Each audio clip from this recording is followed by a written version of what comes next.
आपल्या सगळ्यांसोबत संवाद साधण्यासाठी आज नवी मुंबई इथे मी आलो।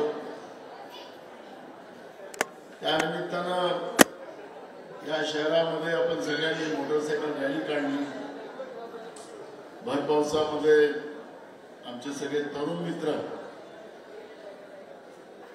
ओले चिंब झाले, पण त्यांचा उत्साह आणि निश्चितपणे पुढचं युद्ध जे आपल्या पुढे आहे लोकशाहीच्या माध्यमातून त्या युद्धाला जिंकण्याची क्षमता असलेला तरुण आज मी नवी मुंबईमध्ये पाहिला। आणि त्याचप्रमाणे काँग्रेस पक्षाचे 2 ऑफिस आपण त्याचंही या ठिकाणी आज उद्घाटन केलं आणि त्याचं आता या सभेमध्ये परिवर्तन या ठिकाणी आणि काही तरुण मित्रांनी या ठिकाणी काँग्रेस पक्षामध्ये प्रवेश केला। या सगळ्यांचे मी सुरुवातीलाच मनापासून धन्यवाद करतो। या कार्यक्रमाचे सत्कारमूर्ती जालना लोकसभेचे खासदार डॉक्टर कल्याण काळे, कार्यक्रमाचे अध्यक्ष नवी मुंबईचे काँग्रेस पक्षाचे अध्यक्ष अनिल कौशिकजी, आदरणीय अनिकेतच्या मागं जे ताकदीने उभे आहेत ते माजी उपमहापौर रमाकांतजी म्हात्रे, आमच्या माजी उपमहापौर श्रीमती मंदाकिनी म्हात्रे, महिला काँग्रेसच्या अध्यक्षा पूनम पाटील, रामचंद्र दवळी, रवींद्र सावंत, आमचे प्रवक्ते नासिर हुसैन, अंकुश सोनवणे, आनंद सिंग, अमित पाटील, शोभा पाटील, अनिता मानवटकर, या कार्यक्रमाला उपस्थित झालेले युवक काँग्रेसचे आमचे सगळे पदाधिकारी, एनएसएसचे पदाधिकारी, महिला काँग्रेसचे पदाधिकारी, सेवा दलचे पदाधिकारी, सेलचे सगळे पदाधिकारी आणि मोठ्या संख्येने उपस्थित झालेल्या माझ्या माता बहिणी, आमचे सगळे युवक मित्र आणि महिला मंडळी आणि पत्रकार बंधू, या कार्यक्रमामध्ये आज नवी मुंबईमध्ये मी पहिला एक कार्यक्रम आपला त्या भागामध्ये झाला। तिथेही महिला मोठ्या संख्येने उपस्थित होत्या आणि तरुण, याही कार्यक्रमामध्ये महिलांचा सहभाग मोठा आहे आणि तरुणांचाही सहभाग मोठा आहे। ज्या पक्षाच्या मागे महिला आणि तरुण मोठ्या प्रमाणात असतील त्या पक्षाला कोणी हरवू शकत नाही आणि म्हणून पुढची निवडणूक ही जी आहे ती काँग्रेस पक्ष आणि काँग्रेस पक्षाचं जे अलायन्स आहे हे दोन्ही मिळून महाराष्ट्रामध्ये महाविकास आघाडीचं सरकार आणल्याशिवाय राहणार नाही, ही काळ्या दगडावरची पांढरी रेष आहे। खरं तर या शहराची निर्मितीच ही काँग्रेस विचारानं झालेली।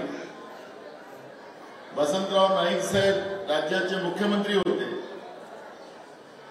आणि पुढचं मुंबईतला भाग आणि मुंबईच्या जवळ एक नवीन शहर नवी मुंबई निर्माण व्हावं ही कल्पना त्यांनी आणली आणि त्याची सुरुवात या ठिकाणी नवी मुंबईमध्ये सुरू झाली। या नवी मुंबईमधले जे आमचे भूमिपुत्र आहेत त्यांनाही सन्मानानं सगळ्या गोष्टी या ठिकाणी मिळाव्यात। देशामध्ये कुठेही नाही, महाराष्ट्रात सोडून मी देशातली गोष्ट सांगतो की ज्या लोकांच्या जमिनी संपादित केल्या जातात त्या लोकांना पैसे देऊन मोकळं केलं जातं, पण विकासाच्या माध्यमातून जे काही प्लॉट निर्माण होतात त्या जागेचं जे काही विकास होतो याच्यामध्ये 12.5% योजना ही फक्त महाराष्ट्रात आणि ती आमच्या नवी मुंबईमध्ये आहे। हे त्यावेळेस काँग्रेसने निर्माण केलं, वसंतराव नाईक साहेबांनी निर्माण केलेलं।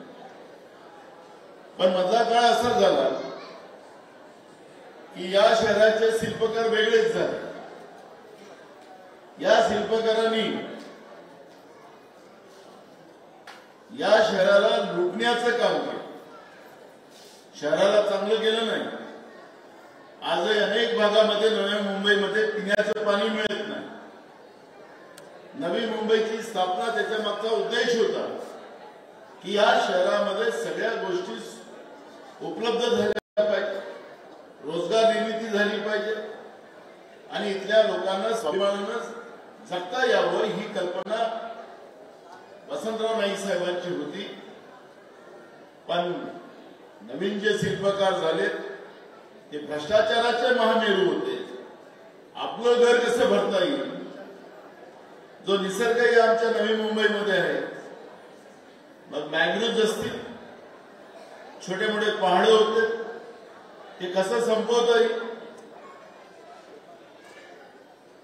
त्या माध्यमातून मग रेती माफिया निर्माण झाले, गिट्टी बोल्डरचे माफिया तयार झाले आणि तेच लोक मग राजकारणामध्ये डेव्हलप झाले आणि त्यांच्या माध्यमातून या नवी मुंबईला घाण करण्याचं काम झालं. आज मी आपल्याला या निमित्तानं सांगतो की ज्या उद्देशाने नवी मुंबईची स्थापना वसंतराव नाईक साहेबांनी केली आणि हे सुंदर शहर नुसतं महाराष्ट्रातच नव्हे तर जगामध्ये या शहराचं लौकिक राहावं हे स्वप्न वसंतराव नाईकांचं होतं. ते मधल्या काळामध्ये हे संपवण्याचं पाप ज्या लोकांनी केलं त्याला त्यांची जागा दाखवण्याचं काम आपण करा. मी तुम्हाला सांगतो की हे शहर हे जगातलं सुंदर शहर आणि सगळ्यांनाच ज्या मनुष्य जीवनाच्या ज्या गरजा असतात त्या संपूर्ण गरजा या शहरामध्ये पूर्ण करून देण्याचा विश्वास मी या ठिकाणी काँग्रेसचा अध्यक्ष म्हणून मी आपल्याला या ठिकाणी देतो. 24 तास पिण्याचं पाणी असेल, लाईटची व्यवस्था असेल, रोजगाराच्या संधी असेल, आमचे भूमिपुत्र असतील त्यांना सन्मान मिळाला पाहिजे. आज आपण पाहतो की अरोलीमध्ये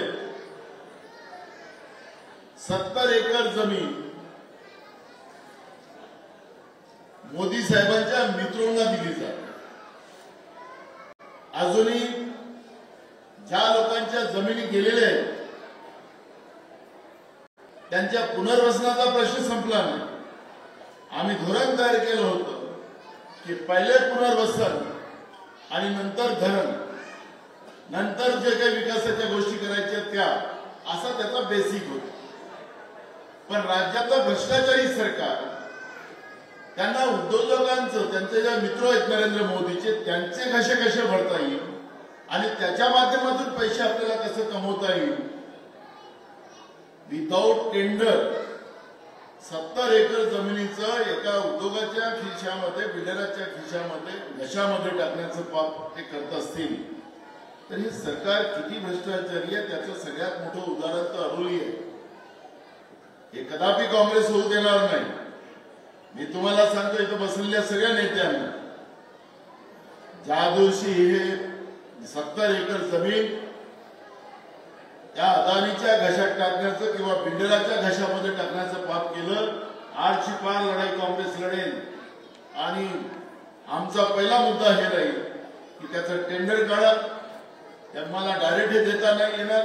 आणि दुसरं, पहिले आमचे जे इथले जे भूमिपुत्र आहेत त्यांचं पुनर्वसनाची व्यवस्था करा आणि मग वाचल्या जमिनीचं टेंडर काढा. ही भूमिका आमची राहणार. ही लढाई आपण करू. असं काही सत्ता यांना दिली आणि ही काही सत्ता यांची असंविधानिक सत्ता आहे हे तर आपल्या सगळ्यांना माहिती आहे. खोक्याची सरकार आहे आणि या खोक्याच्या सरकारच्या माध्यमातून ज्या पद्धतीनं आमच्या नवी मुंबई शहराला घाण करण्याचं काम केलं जात असेल ते कदापि काँग्रेस पक्ष सहन करणार नाही. त्याला आजपारची लढाई लढायची भूमिका आम्ही घेऊ. जे स्वतःला इथले शिल्पकार समजतात, अनेक वर्ष त्यांना सत्तेमध्ये तुम्ही ठेवलं, काय त्यांचं या शहराला देणं. मी जेव्हा विधानसभेचा अध्यक्ष होतो त्यावेळेस मला अनेक घटना इथल्या माहिती होत्या, काही संबंध नाही. पण 24 तास महानगरपालिकेमध्ये आपले माणसं लावून ठेवून 24 तास सिडको मध्ये आपले लोक बसवून या का साधतात मला हेच कळत नाही. सिडको आणि महानगरपालिका इथल्या राजकीय व्यवस्थेचा अड्डा झालाय का? जनतेच्या कामासाठी नाही, या लोकांच्या स्वार्थासाठी तिथून कसा मलिंदा काढता येईल याच्यावर ते लोक काम करतात. आज आपण पाहतोय की राजीव गांधीजींनी प्रधानमंत्री असताना 73वी घटना दुरुस्ती करून या स्थानिक स्वराज्य संस्थेचा कालावधी बरोबर 5 वर्षामध्ये त्याच्या निवडणुका झाल्या पाहिजे आणि महिलांचं त्या याच्यामध्ये 50% भागीदारी या सत्तेमध्ये असली पाहिजे अशा पद्धतीचे घटना दुरुस्ती करून व्यवस्था निर्माण. पण नरेंद्र मोदीचं सरकार आलं, राज्यामध्ये खोक्याचं सरकार आलं, त्यांनी जनतेला धोका दिला. खोक्याच्या सरकारने जनतेला धोका दिला आणि घटनेची पायमपल्ली करून गेल्या 3 वर्षापासून स्थानिक स्वराज्य संस्थेच्या निवडणुका घेतल्या नाही. आणि निवडणुका न घेता प्रशासक आणि सरकार या दोघांच्या माध्यमातून तुमचा टॅक्सच्या रूपाने जाणारा पैसा, जीएसटीच्या माध्यमातून जाणारा पैसा, त्याची उधळपट्टी तुमच्या इथला प्रशासक, महानगरपालिकेचा आणि सरकार सर्रास लूट या ठिकाणी होते. या गेल्या 4 महिन्यामध्ये नवी मुंबईमध्ये 50 लोक डेंग्यूनी मरतात. मी आता 2 दिवसाच्या पहिलेच आकडा घेतला. पत्रकारांनी मला वेळ निमित्त तुम्हाला सांगतो याच्यापेक्षा जास्त लोक मेले असतील, याच्यापेक्षा जास्त लोक मेले असतील. अशुद्ध पाणी काही भागामध्ये मिळतं. हो, आम्ही टॅक्स भरतोय. ज्या पद्धतीचा नवीन मुंबई शहर आम्ही ज्या उद्देशाने निर्माण केलेला होता त्या उद्देशाची पूर्तता झाली नाही. इथला हॉस्पिटल चांगलं नाही. आताच आमचं रमाकांत सांगत होतं त्याप्रमाणे नवी मुंबईमध्ये तर मुंबईपेक्षा इथं चांगल्या दर्जाचं हॉस्पिटल असलं पाहिजे होतं. पण इथलं हॉस्पिटल गावातलं जसं पीएससी असते, पीएससीतून जिल्हा रुग्णालय, मग जिल्हा रुग्णालयातून मेडिकल कॉलेज, आता आमचं हे ट्रान्झिट पास झालेलं हॉस्पिटल आहे. महानगरपालिकेचं हॉस्पिटल इथं फक्त जायचं, तपासायचं आणि तुम्ही मुंबईला जा. याच्यासाठी नाही केलं होतं आम्ही. मी तुम्हाला विश्वास देतो की नवी मुंबईचं हॉस्पिटल आमचं सरकार राज्यात आलं आणि आमचे आमदार इथून निवडून आले तर देशातलं, नुसतं महाराष्ट्रातलं नाही, देशातलं सगळ्यात चांगलं हॉस्पिटल जे राहील ते आमच्या नवी मुंबईचं आहे. आणि म्हणून मी या सगळ्या गोष्टीला या ठिकाणी एवढंच सांगतो. मी आपल्याला अजून एक गोष्टीचा खुलासा करतो की नवी मुंबईचं एअरपोर्ट करायचं झालं, त्याला नाव कोणाचं द्यायचं इथून सुरुवात झाली. महाविकास आघाडीचं सरकार महाराष्ट्रात होतं, वेगळी नावं पुढे आली. मी पहिला माणूस होतो की या एअरपोर्टला दिबा पाटलांचं नाव मिळालं पाहिजे ही मागणी नाना पटोलेने पहिले केली. मग काही लोकांना त्याची आली, मग ती कमिटी तयार झाली भूमिपुत्रांची. ती कमिटी माझ्याकडे आल्यानंतर मी कमिटीला पण सांगितलं तुम्ही चिंता करू नका, काय व्हायचं ते पाहू. पण ज्या दिबा पाटलांनी या आमच्या या भागातल्या लोकांसाठी, कोकणातल्या जनतेसाठी या भूमिपुत्रांनी जे दिशा दिली आणि म्हणून त्या दिबा पाटलाचं नाव या नवी मुंबईच्या एअरपोर्टला मिळावं ही मागणी काँग्रेस म्हणून आम्ही केली होती. आणि आज सरकारने दिबा पाटलाचं नाव द्यायचं जाहीर तर झालेलं आहे. पण आता जेव्हा एअरपोर्ट पूर्ण होईल अजून काय होतं, कारण की गुजरातमध्ये सरदार वल्लभभाई पटेलच्या नावाने क्रिकेटच्या मैदानाला नाव दिलं गेलं आणि त्याचं रिन्युएशन करण्यात आलं. आणि जेव्हा रिन्युएशन झालं तर प्रधानमंत्री नरेंद्र मोदींनी आपलंच नाव लिहून टाकलं. तसं इथं झालं नाही पाहिजे आणि असं केलं गेलं तर काँग्रेस पहिली लढाई उभी करेल. आम्हाला नवी मुंबईच्या एअरपोर्टला दिबा पाटलाचंच नाव राहिलं पाहिजे ही मागणी आमची राहणार आहे. गडबड करता कामा नये अशा पद्धतीची भूमिका आमची आहे. आणि म्हणून मी आपल्या सगळ्यांना या निमित्तानं सांगतोय की तुम्हाला नवी मुंबई शहर हे सुंदर आणि स्वच्छ आणि सगळ्या सोयीने उपलब्ध कायदा सुव्यवस्था बरोबर असलेलं शहर पाहिजे असेल तर ते काँग्रेसच देऊ शकते हा विश्वास मी नवी मुंबईच्या सगळ्या जनतेला देण्याचं मी या ठिकाणी जाहीर करतो। आतापर्यंत आमच्या उपमहापौरांची यादी मोठी झाली। आमचे कौशिकताई उपमहापौर, आमचे रमाकांत पण उपमहापौर, आमच्या मंदाकिनीताई उपमहापौर, सगळे उपमहापौर। आता पुढचा महापौर हा काँग्रेसचाच झाला पाहिजे ही भूमिका आणि म्हणून ही लढाई जी आहे निर्धार मगाशी तुम्ही सांगितलं की आम्ही बूथ वगैरे सगळं बनवलं। मी आता तुमचे सगळे याद्या मागवल्या। आताच मी अनिकेतला सांगितले तुम्ही पीसीसीला पाठवा यादी। मी तातडीने आता फोन चालू करतो सगळ्यांचा कारण तपासणार मी तुमचं ऐकून नाही चालणार। मी प्रॅक्टिकल माणूस आहे त्यामुळे आता मी तातडीने सगळे फोनापाणी चालू कर तुम्ही यादी पाठवा आम्ही चेक करू आणि त्याच्यानंतर कारण की काय झालं की काँग्रेसमध्ये हे बूथ वगैरे काही नाही हवायचं काम होतं। हवा बनली की झालं। मला विश्वास आहे की अनिकेतनी जे पद्धतीचं मधल्या काळामध्ये या शहराच्या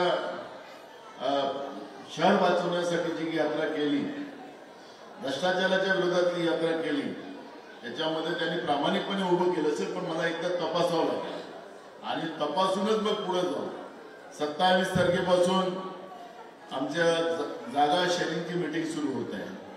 विधानसभेच्या जागा शेअरिंगची मीटिंग होते त्याच्यामध्ये आम्ही भूमिका मांडणार आहे आणि विशेष करून नवी मुंबई याच्यामध्ये जे काही चित्र आज आहे ते काँग्रेसच्या बाजूने दिसतंय ही भूमिका आम्ही मीटिंग मध्ये मांडणार नाही तर आमचे पत्रकार त्याला उलट सांगून देतील तर म्हणून मी ती मीटिंग मध्ये मांडतोय कारण की कालपर्यंत असं चित्र होतं की नवी मुंबईमध्ये काँग्रेसच नाही आहे। आता मी अनेकदा येऊन गेलो नवी मुंबईमध्ये आणि नवी मुंबईमध्ये आल्यानंतर लोकांच्या अपेक्षा हे काँग्रेसकडून लक्षात येत आहे आणि त्याच्यामुळे भ्रष्ट व्यवस्था जी इथं नवी मुंबईमध्ये अनेक दिवस सत्तेच्या नावानं मी असं केलं त्याचा अर्थ उलट नको लावा सत्तेच्या नावानं ज्या पद्धतीने या शहराची लूट करते आहे ती आता होऊ द्यायची नाही आणि त्याच्यासाठी काँग्रेसच पक्ष या शहरामध्ये पुढच्या काळामध्ये विधानसभा असो की महानगरपालिका असो त्याच्यामध्ये लोकांच्या आशीर्वादाने जनतेचं रक्षण करण्यासाठी पुढं येऊ द्या अशा पद्धतीची भूमिका आम्ही महाविकास आघाडीच्या याच्यामध्ये मांडू आणि मला विश्वास आहे की महाविकास आघाडीचे आमचे सगळे मित्रपक्ष आम्हाला या ठिकाणी सहकार्य करेल। मी या ठिकाणी जास्त कारण पहिलेच कार्यक्रमाला वेळ झाला मला पुन्हा मुंबईमध्ये कार्यक्रम आहे आणि तिथं जाऊन पुन्हा कार्यक्रमाला पुढे जायचं आहे म्हणून मी आपल्या सगळ्यांचं मनापासून आभार मानतो आणि एक गोष्ट मी पुन्हा सांगतो की जिथं महिला सोबत असेल जिथं युवक सोबत असेल आणि एक गोष्ट पत्रकार बंधूंनो एक गोष्ट महत्वाची की हा आमचा राज्याचे मुख्यमंत्री जे आहेत या जिल्ह्याचे आणि ठाणे म्हटलं की आमचं सगळं नवी मुंबई वगैरे सगळं आलं। मागच्या काळामध्ये मगाशी आमच्या पूनमनी नाव घेतलं की अक्षदा म्हात्रे ती घटना आमच्या इथली सातत्यानं ज्या काही घटना आता महिलांवर अत्याचाराच्या सुरू आहेत लहान मुली सुद्धा त्याच्यामध्ये सोडल्या आणि ही घटना एका ठिकाणी नाही आपल्या ठाणे जिल्ह्यात तर सगळीकडे चाललंच आहे। डकैती चाललेली आहे लुटमार चाललेली आहे गुंडाराज चाललेला आहे महिला सुरक्षित नाही राज्यामध्ये महिला सुरक्षित नाही मुख्यमंत्र्यांच्या जिल्ह्यामध्ये तीच परिस्थिती आहे। मग ही सगळी परिस्थिती असताना मुख्यमंत्री आणि उपमुख्यमंत्री सांगतात की विरोधक राजकारण करतात आम्हाला राजकारण करायसाठी खूप जागा आहे त्यांच्या माहितीसाठी सांगतो त्यांचं रोज स्टेटमेंट येतं ना आम्ही राजकारण करतो आम्हाला राजकारण करायची गरजच राहिली नाही आता तुमचा भ्रष्टाचार उघडकीस झाला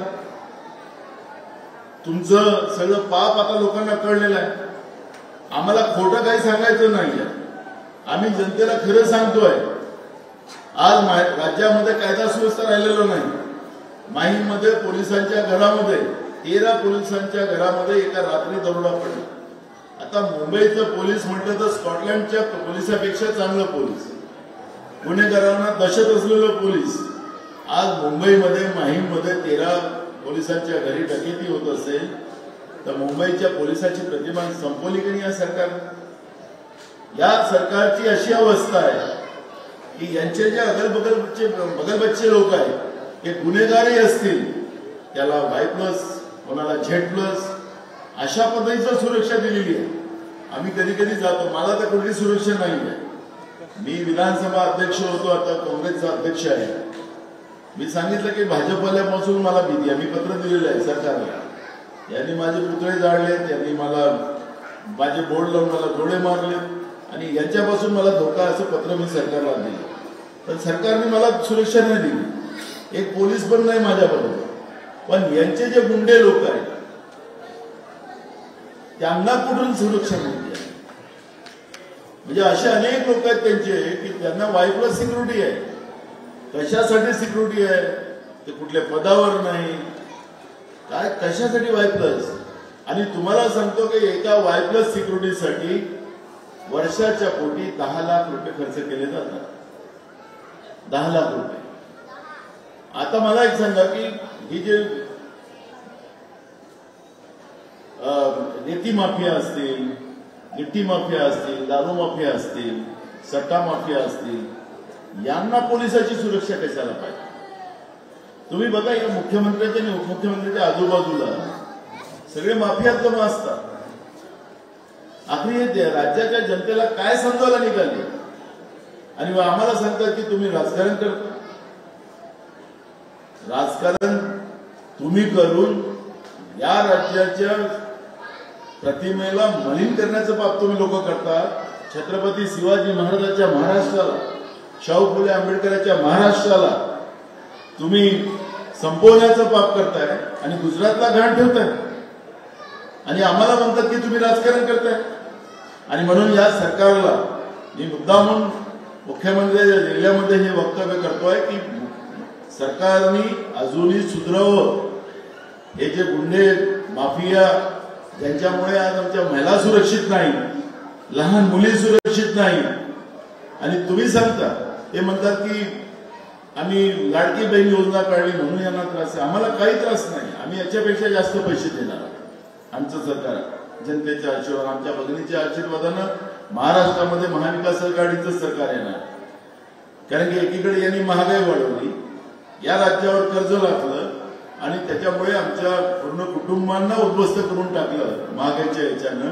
थोडेसे पैसे दिले आणि त्यांना असं वाटतं की आम्ही फार मोठं उपकार केलं की त्या, कारण की आता ते नाही आहेत जिवंत त्यांचं. पण मी सांगतो प्रमोद महाजन साहेब अटल बिहारी वाजपेयीच्या सरकारमध्ये त्यांना गुडफील झालं आणि गुडफुलच्या नंतर त्यांनी निवडणुका लावल्या. निवडणुका लावल्यानंतर काय झालं? अटल बिहारी वाजपेयी साहेबांचं सरकार पडलं. तसंच यांना गुडफील झालेलं आहे की महिलांना आम्ही दिलेली योजना आहे जसे आपल्या घरून पैसे देतात आहे. तुम्हाला लाईटचं बिल दिलं 4,000 रुपयाचं आणि तुम्हाला दिले हातात 1,500 रुपये. म्हणजे 4,000 रुपये तिकडून घेतले तुमच्याकडून आणि इकडे तुम्हाला 1,500 रुपये दिले. म्हणजे तुम्ही घाट्यात आहे की तोट्यात आहे? म्हणजे फायद्यात आहे. फायदा आहे की तोटा आहे? लाईटचे बिल वाढवले आणि 1,500 हातात दिले आणि दुकानात गेलं तर काही सांगाच नको. आपल्या 1,000 रुपयाचे 1,000 रुपये राहिले तरी काही सामान खेळलंही नाही बरं. तर अशी परिस्थिती आहे.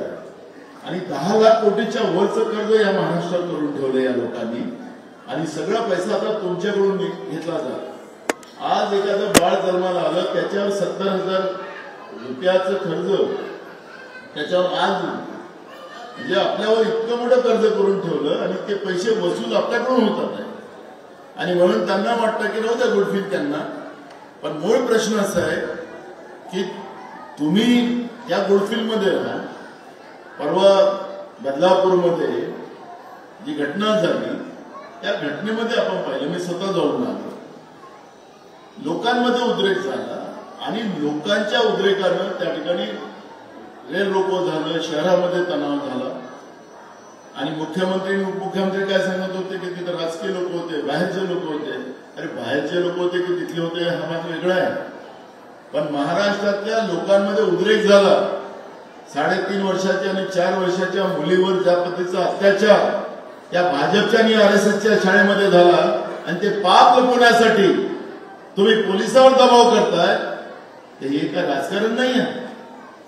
अरे कोणी असो, भाजप असो आरएसएस असो, पण माझ्या या लहान लहान चिमुरड्यांना ज्यांनी आता अजून जगच पाहिलं नाही त्यांच्यावर अत्याचार करून त्यांच्या कुटुंबाला दबाव आणतात, सत्तेचा दुरुपयोग करतात, सत्तेचा माल या लोकांना आला. तो तिथं एक वामन म्हात्रे नावाचा माणूस, आमच्या हे पत्रकार भगिनी जे आहे, या पत्रकार भगिनी ते आपलं चित्रीकरण करत होते आणि ते राहतात ना हे लोक की काय चाललेलं की टीव्हीला सांगत राहतात ना असं घटना चालू आहे. तर तो तिला घाण असा बोलला की तुझ्यावर झालं का, आणि आता तिच्यावर गुन्हा दाखल त्यांनी ती गेली पोलीस स्टेशनला गुन्हा दाखल करायला पोलीस घाबरतो. मी ज्या दिवशी गेलो 2 दिवसाच्या नंतर म्हणजे आंदोलन झालं त्याच्या दुसऱ्या दिवशी, त्या दिवशी गेलो, त्या दिवशी मी येतोय पोलीस स्टेशनला म्हणून त्यावेळेस ऐन वेळेवर त्या पोलिसांनी तिथं गुन्हा दाखल केला. नाही तर ती आमची भगिनी ती त्या पोलीस स्टेशनच्या चक्रा मारत होत्या. पत्रकाराचं सुद्धा ऐकायला त्या पत्रकार त्यांच्यासाठी गौण आहे. यांना असं वाटतं की काही लोकांना आम्ही लिफाफा दिला म्हणजे सगळी पत्रकार ती संपली, आम्ही म्हणून तसं छापलं जाईल, आम्ही म्हणून तसं दाखवलं जाईल. पत्रकारिता जेव्हा जागी होईल ना त्यावेळेस या सरकारला पळतं भुई होणार नाही. पण म्हणून मी आपल्या सगळ्यांना सांगतो की राजकारण सरकार करते आहे, महाराष्ट्राच्या जनतेच्या विरोधात करते आहे. हे जास्त दिवस नाही, आता दिवसावर तुम्ही आलेला आहात आणि म्हणून सांभाळून राहा, नाहीतर जे बांगलादेशमध्ये झालं अशी गत तुमची होता कामा नये. एवढी काळजी घ्या, एवढाच सल्ला माझा राज्याच्या मुख्यमंत्री आणि उपमुख्यमंत्र्याला आहे. महाराष्ट्र पेटलेला काल माननीय हायकोर्टाने आमचा संप जो होता, बंद जो होता, त्या बंदला त्यांनी थांबवलं. आम्ही सन्मान केला कोर्टाचा. आम्ही चुपचाप काळीपट्टी बांधली न बोलता आम्ही तो भर पावसामध्ये आम्ही तो निषेध केला. आणि केलं असताना महाराष्ट्रामधली जनता स्वयंपूर्तनं तालुक्यात, गावात, जिल्ह्यामध्ये सगळीकडे लोक रस्त्यावर आले. सांगायचं तात्पर्य कोर्टाचा आदेश असताना लोकांनी त्याच्यातलाही मार्ग काढला आणि लोक रस्त्यावर आली, लहान चिमुरड्या रस्त्यावर आल्या, त्यांनी पण आपल्या तोंडाला पट्ट्या बांधल्या. आणि म्हणून हे सरकारला कळत नसेल, त्यांनी आत्मपरीक्षण केलं पाहिजे.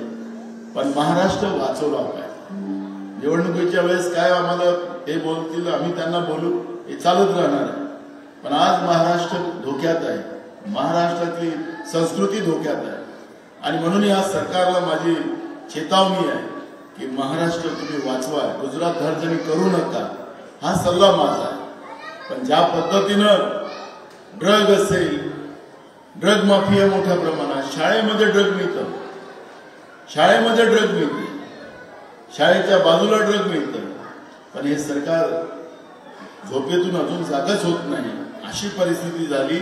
आणि म्हणून अशा या परिस्थितीमध्ये आपण सगळ्यांनी एकतेनं ही लढाई आपल्याला उभी करायची आहे आणि लोकांच्या समोर वास्तविकता मांडायची आहे.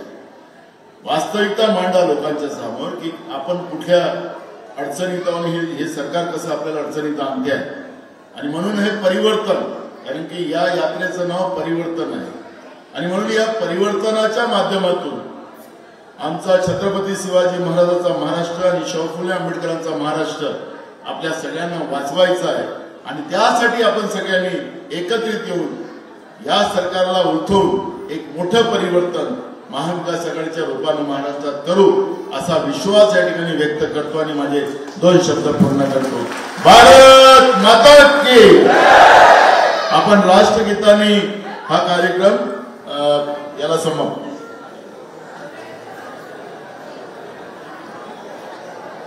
सर्वांनी राष्ट्रगीतासाठी आपल्या जागेवरती उभं राहावं. टेक्निकल टीमला राष्ट्रगीत